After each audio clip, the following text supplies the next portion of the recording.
Edna Alexandeer was my mom's grandma.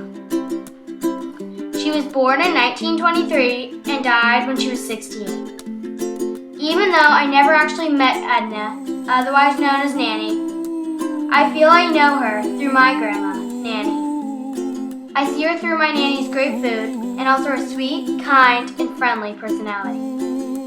Edna also was a very encouraging person to whom family meant everything.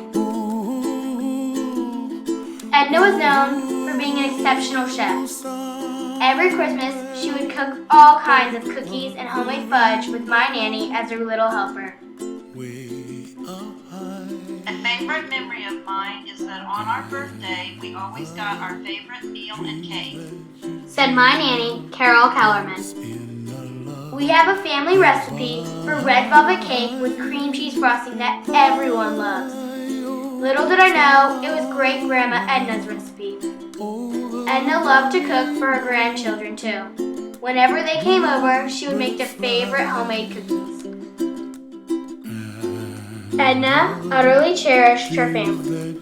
Shortly after high school, she married a man named Edna Alexandeer. They had 4 children, 3 girls, and 1 boy. By this time, family had become the most important thing in her life. Edna had 12 beautiful grandchildren. She even kept a scrapbook of all 12 grandchildren's lives. Great-grandma Edna was also very supportive of her family, even in troublesome times.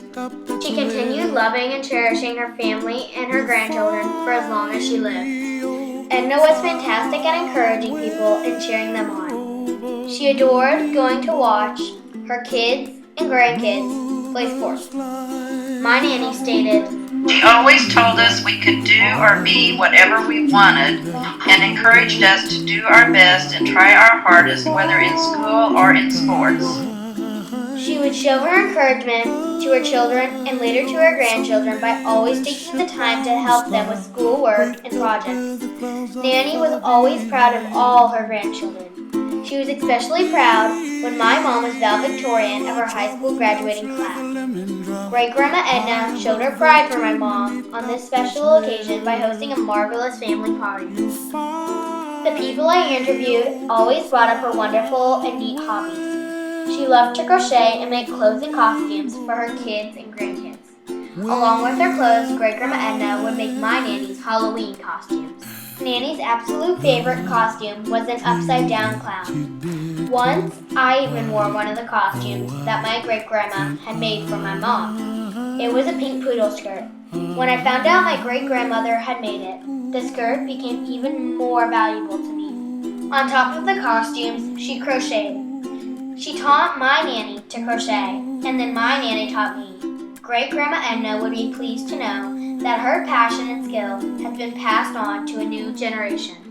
The best and most admirable quality of Edna Moore was that she was a fighter. She was sick from a very young age, and she only lived to age 68. Great-grandma Edna had strokes, diabetes, and heart disease, but she always stayed happy and positive. She would never miss a moment of her grandkids' lives. Edna lived life to the fullest and always tried to see the good in everything. When she worked at the local 5 and dime store, she would help anyone and everyone that was looking for something or needed help. She always wanted everyone to feel loved and cared for. To this day, people stop my grandma around town to tell her how kind, nice, and caring her mother was to them. Great-grandma Edna made a big impression on many people's lives. This just shows what a superior, loving, and helpful person Edna Alexandeer was.